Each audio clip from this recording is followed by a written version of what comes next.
Are you a prominent historical figure that represents the strong American struggle of the home front during World War II? If so, this is your chance to be a star, immortalized at the factory of Willow Run. We want you on our monument. And why do you want to be on our monument? Well, the Willow Run factory was the largest assembly line in the world at that time. It produced 650 B-24s every month at its peak. If you want to be a feature on this amazing construction, send in your application now. Wow, I want to be on the monument. Hold up there. I think I'm more deserving of being on the monument. After all, it was my factories that produced thousands of bombers for the Second World War. How could you have produced them without laborers and the civil rights that we earned during the war? Or without women. Our role in World War II was so prominent that it laid the foundation for feminism in later decades. Calm down, everyone. Let's all cooperate now. We all are Americans after all. If we want to decide who will be on the monument, we should focus on making our audition videos great instead of arguing with each other.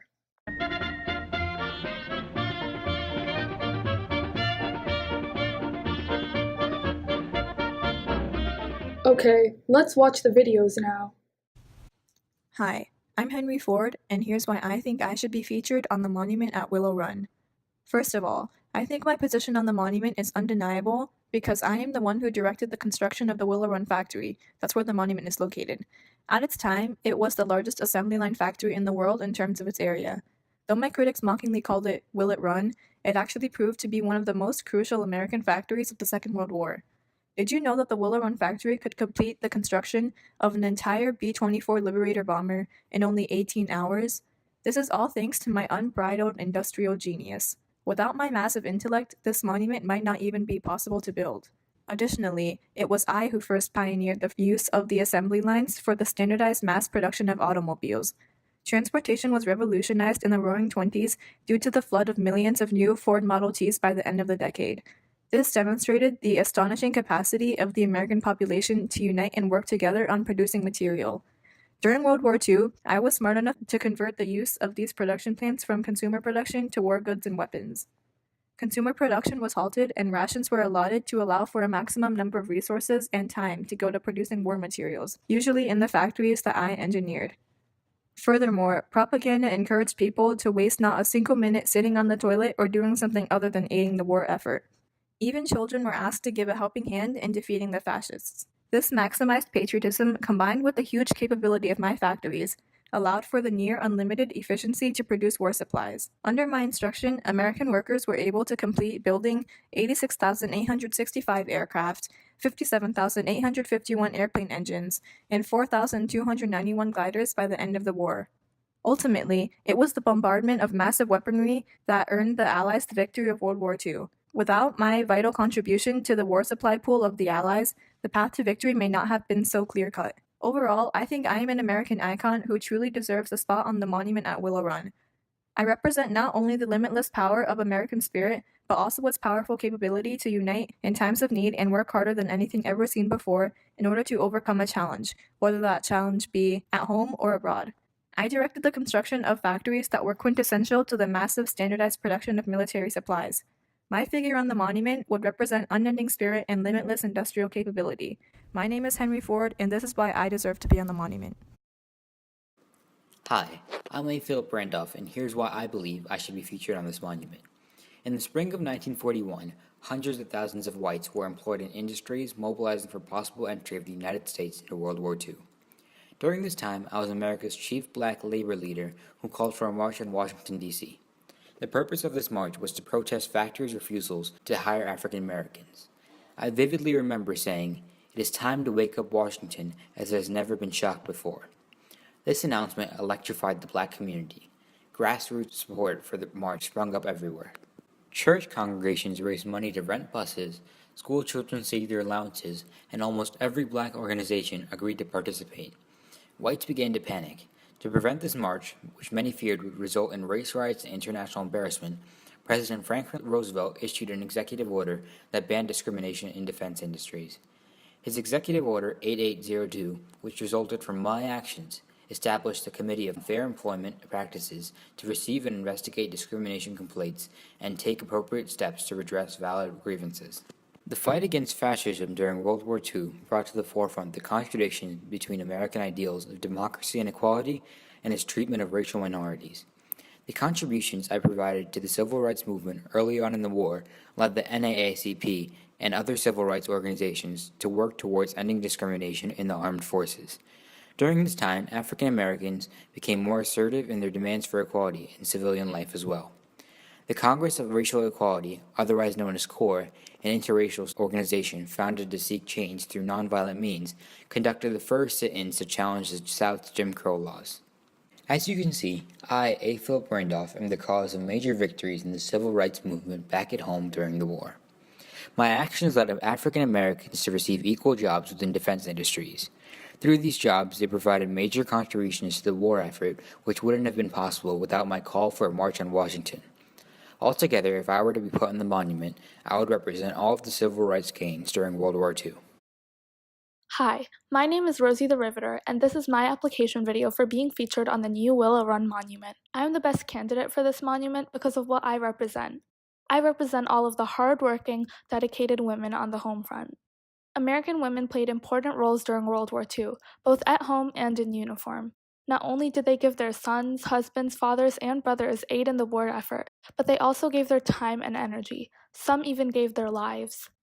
Although the US was reluctant to enter the war when it first erupted in 1939, after Pearl Harbor, the country completely committed itself to total war. That commitment included utilizing all of America's assets, women included. Work and a practical involvement in the war effort allowed many women to experience roles beyond the home that had previously been barred to them, opening their eyes to wider influences and increased social freedom. The effectiveness of the female labor force also demonstrated that women were highly capable in areas that had previously been considered only men's work. When the war began, resources were diverted from domestic uses to military uses. As women were traditionally the managers of the home, the rationing and shortage of domestic resources fell more heavily upon them to accommodate. Thus, most women began to volunteer in organizations connected with the war effort. This was largely due to propaganda. Across the US, women were urged by organized campaigns to contribute to the morale of the war effort. One of the most famous propaganda posters was a picture of me, with my motto, "We can do it," at the top. Without my presence, women would not have been as motivated to help out. The countless Rosie posters plastered all around the country helped assure that the Allies would have the materials they needed to win the war, as they instilled a sense of duty in American women. While their husbands fought abroad, women on the home front worked in defense plants and volunteered for war-related organizations. Nearly 350,000 American women served in uniform, volunteering for newly formed organizations such as the Women's Auxiliary Corps or the Women's Air Force Service Pilots. Another key role for women included taking on work in industry. They worked in factories, often producing armaments. As for the military service, although women were not officially permitted to take part in direct military action, they played a crucial role in operating military equipment and establishments. They also took office and clerical jobs in the armed forces in order to free men to fight. They additionally drove trucks, repaired airplanes, served as radio operators, and even trained anti-aircraft artillery gunners by acting as flying targets. The list goes on and on. As if our substantial commitment to the war effort wasn't enough, 16 women who served near the front lines as nurses were killed as a result of direct enemy fire. It's clear that us women have gone through great sacrifice to aid the country during difficult times, and me being placed on the monument would commemorate our efforts. The Willow Run factory, where this monument is going to be, actually has the nickname of Rosie's factory, named after me. Willow Run was the front and center of social change in an unprecedented era of expanded opportunity for women. Of the 42,000 workers it employed, a good percentage of them were women factory workers, called Rosies. Ford offered women equal pay for equal work. Many women who had never so much as wielded a hammer before showed that they could do a man's job, and do it well. Placing me on the monument would represent the many women who went to work in America's factories and took the place of the men who were called to war. On behalf of all women who helped out on the home front, I'm Rosie the Riveter, and this is why I deserve to be on the monument. Hi, I'm Franklin D. Roosevelt, and here's why I know I should be the centerpiece of the new Willow Run Monument. I was elected 4 times as president. My charisma united the American public. After combating the Great Depression, I led Americans throughout the Second World War. With the quarantine speech, I encouraged Americans to break out of their isolationist shell and to sympathize with Europe's catastrophes. The Lend-Lease Act and the Neutrality Act of 1939 represented America's growing involvement in World War II. America's success in World War II would not have been as strong without its wartime production. I believe that Willow Run captures the importance of arsenal for democracy. My wife and I visited the factory in 1942, where we were joined by Henry Ford on the tour of the complex. To ensure efficient production, I established the Fair Employment Practices Commission and I lifted American spirits in my fireside chats. The U.S. military was expanded, and the first ever peacetime draft was issued. With my supervision, I was able to prevent the U.S. from repeating its mistakes in World War I. Moreover, I oversaw the creation of the atomic bomb. The success of the Manhattan Project resulted in Japan's surrender and the end of World War II. I represented the U.S. in numerous negotiations alongside Stalin and Churchill to discuss post-war agreements. More well-known conferences took place in Yalta, Casablanca, and Potsdam. I worked with other Allied leaders to lay the groundwork for the UN and other post-war institutions. With minimal losses and substantial involvement, my actions in World War II would later make America a global superpower. My charm allowed me to touch the hearts of the masses and reinvigorate them with an unprecedented spirit. I served as a father figure for the American people, comforting them in times of need. I was essential in all aspects of the Second World War, leading the charge against fascism abroad. My face on the monument would personify collective American resolve against all odds, which is why I am the most ideal candidate. I think I won. No, mine was the best. I think it was definitely me. That's cool of you guys, but I'm literally FDR. Who will have their face placed on our elite memorial monument? Let's find out. The winners are Ford, Randolph, Rosie, and FDR, who have tied and will all earn their place on our monument. Congratulations. Wow. Well then. Would you look at that? We all won?